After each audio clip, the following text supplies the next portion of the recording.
know there are several eyewitnesses to this shooting, and we need you to come forward. Please do the right thing so this does not happen again. The Columbus Police Department pleading for help to find a gunman. 27-year-old Cordell Lewis was shot early Thanksgiving morning in front of the Trotter Convention Center. He later died at the hospital. There are several $1,000s available in reward money for the conviction of a suspect. Nearly 500 people paid to go to a party at the Trotter, and they were leaving when the shooting happened. Investigators are encouraging anyone with information to voluntarily come forward. If you have information, you can contact Golden Triangle Crime Stoppers at 1-800-530-7151. That deadly Thanksgiving morning shooting is the first homicide this year in Columbus, where investigators believe a civilian pulled the trigger. Community leaders and law enforcement believe there are several reasons behind the decline in homicides. Our Jory Talley joins us live in Columbus with more on that. Jory. In November of 2016, WCBI did a homicide review in the Friendly City. Last year's homicide rate is more than double compared to this year's. One big thing community leaders tell me is having residents involved will help solve crimes. This time last year, there were 8 homicides in Columbus. Columbus Police Investigations Commander Captain Brent Swan says there have been other deaths classified as homicide. That shooting involves a Columbus police officer and technically falls under the homicide category, but that officer has never been charged with a crime. The violent shooting death of 27-year-old Cordell Lewis is in a different category for investigators. We have a lot of death investigations that we work in Columbus.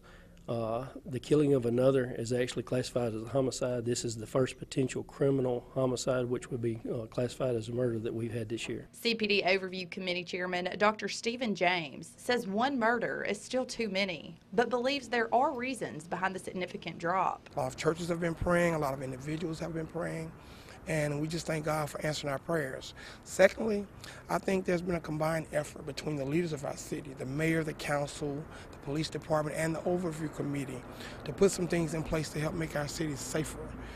We have 18 new officers that patrol our city streets every day. He also believes the city rejoining the drug task force has also helped with crime. That's 8 full-time officers who work every day to help make our city a safer place to live.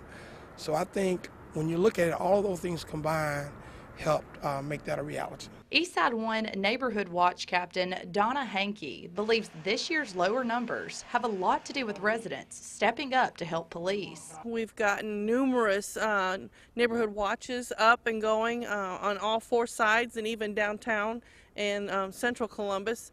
The word is getting out. We finally got some consistency in the police department with our police chief. Officers say they are doing everything they can to solve this case. Funeral arrangements for Cordell Lewis are still pending.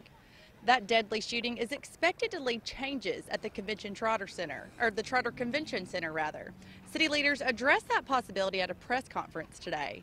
Mayor Robert Smith will present a proposal to City Council at a special called meeting tomorrow morning.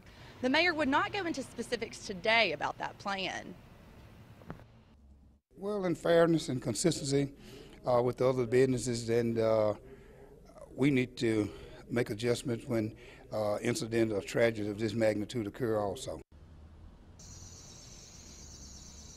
Smith says because the Trotter Center is city-owned, it must lead by example. Reporting live in Columbus, Jory Talley, WCBI News.